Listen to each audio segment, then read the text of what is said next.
Hello everyone, welcome to Vision JRF. सबसे पहले तो आप सभी को प्यार भरा नमस्कार, गुड मॉर्निंग एवरीवन। क्या हाल चाल सबके, कैसे हैं आप सब लोग। उम्मीद करता हूं कि सब लोग अच्छे होंगे और आपकी स्टडीज़ भी अच्छी चल रही होंगी। दोस्तों, आज हम एक लेटेस्ट करंट अफेयर की बात करेंगे, एक लेटेस्ट अपडेट की बात करेंगे जो कि यूजीसी नेट और राजस्थान असिस्टेंट प्रोफेसर के एग्ज़ाम के लिए काफ़ी ज़्यादा इंपॉर्टेंट है, अदर एग्जाम के लिए भी काफ़ी ज़्यादा इंपॉर्टेंट है।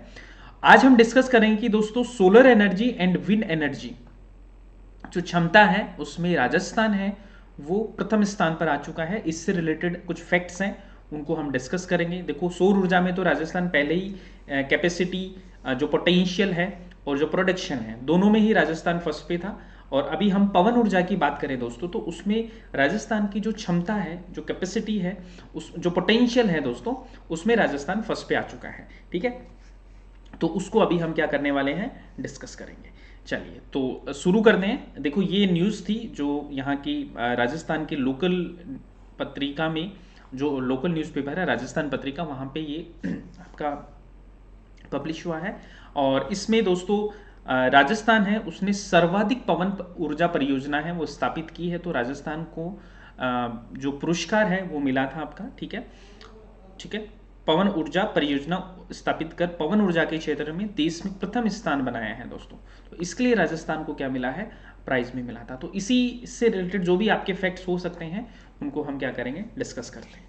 चलिए तो शुरू करते हैं सेशन को। सबसे पहले तो देखो बात करें कि पवन ऊर्जा के क्षेत्र में जो राजस्थान है उसको प्रथम पुरस्कार से सम्मानित किया गया है। ठीक है, भारत सरकार के नवीन और नवीकरणीय ऊर्जा मंत्रालय द्वारा। ठीक है, ministry of new and renewable energy के द्वारा पवन ऊर्जा के क्षेत्र में अन्य राज्यों की अपेक्षा सर्वोत्कृष्ट कार्य किए जाने पर राजस्थान को प्रथम पुरस्कार मिला है। अब यहाँ पे 3-4 फैक्ट्स हैं जो आपको देखना है कि हमारी क्षमता है वो कितनी बड़ी है। देखो, अगर हम बात करें दोस्तों 2022 की, तो हमारी जो कैपेसिटी है वो थी 4,337। ठीक है, 2022-23 में हम बात करें तो आपका 867। ठीक है, मतलब बढ़ी है, ये आपकी क्षमता बढ़ी है। और 2023 में हम बात करें दोस्तों तो 5,204 हमारी क्षमता है वो अभी हो चुकी है दोस्तों। ठीक है, और 2023 के बजट में जो बढ़ा हुआ दिखाया गया था वो 867 दिखाया गया। तो ये हमारी जो कैपेसिटी है वो बढ़ चुकी है।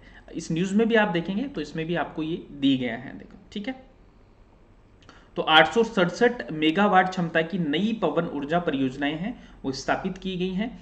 और यहाँ पर हम बात करें 2022 में 4,337 मेगावाट है वो आपका स्थापित किया गया था। तो ये फैक्ट्स हैं जो आपको याद रखना है, ये आपसे एग्जाम में पूछा भी जा सकता है।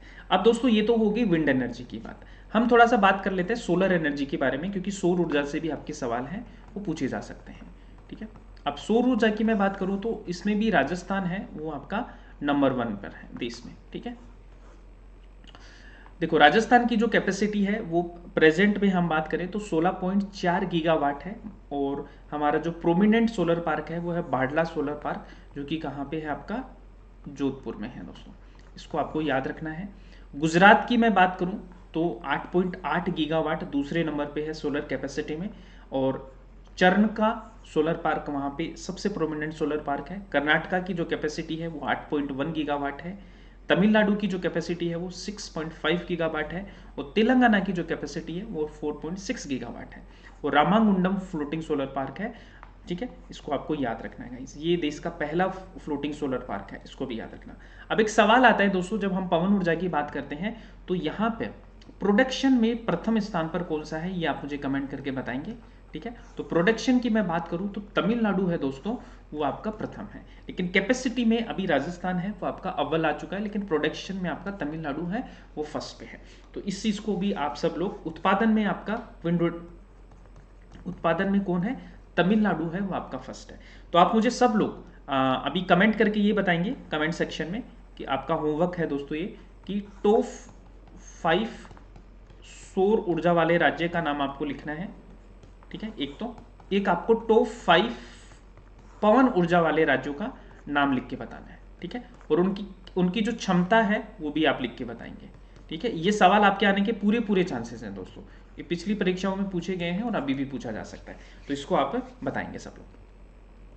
अब थोड़ा सा बात कर लेते हैं दोस्तों हमारे कोर्सेज के बारे में। अगर आपने जीआरएफ और डैप को इंस्टॉल नहीं किया तो इस ऐप को इंस्टॉल कर लीजिए, क्योंकि यहाँ से daily quizzes, YouTube classes, counselling session, ये सब आपको मिलेंगे। साथ में अगर आप असिस्टेंट प्रोफेसर की नेट सेट की तैयारी करना चाहते हैं तो आप सभी के लिए कोर्सेज अवेलेबल है। नेट की आप तैयारी करना चाहते हैं दोस्तों तो पेपर 1 और पेपर 2 दोनों का कोर्स आपके लिए आ चुका है, अर्ली बर्ड बैच, जिसमें पेपर 2 में आपको हिस्ट्री पढ़ाऊंगा, video courses, PYQ solution, handbook, test series, ये सब आपको यहाँ से मिलेंगे। इसके अलावा दोस्तों अगर आप अकेले हिस्ट्री का लेना चाहते हैं तो अकेले हिस्ट्री का भी कोर्स है, वो आपके लिए अवेलेबल है, उसको आप ज्वाइन कर सकते हैं 6,299 रुपए में सिर्फ। इसके अलावा राजस्थान असिस्टेंट प्रोफेसर पेपर 3 का कोर्स है, वो आपका ऑलरेडी चल रहा है, ठीक है, इसको ज्वाइन कर सकते हैं, जहां पे कंप्लीट राजस्थान असिस्टेंट प्रोफेसर की पेपर 3 की आपको प्रिपरेशन है वो करवाई जाएगी। इसके अलावा दोस्तों अगर आप हिस्ट्री असिस्टेंट प्रोफेसर की तैयारी करना चाहते हैं और कंप्लीट हिस्ट्री को आप कवर करना चाहते हैं, पेपर 1 और पेपर 2 तो दोनों आपके लिए शुरू हो रहा है, जिसमें कंप्लीट पेपर 1 और पेपर 2 दोनों आपको कवर करवाए जाएंगे through the MCQs.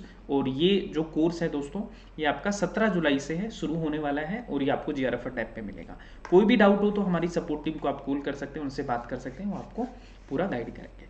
So guys this is all for today, ठीक है। टेस्ट सीरीज भी आप ज्वाइन कर सकते हैं मतलब असिस्टेंट प्रोफेसर पेपर 3 की, जिसमें आपको टोटल 21 टेस्ट है तो दिए जा रहे हैं, तो इसको भी आप ज्वाइन कर सकते हैं। सो गाइज आज के लिए इतना ही है, बाकी फिर हम नेक्स्ट क्लास में करेंगे। Bye bye, take care and keep smiling, keep learning.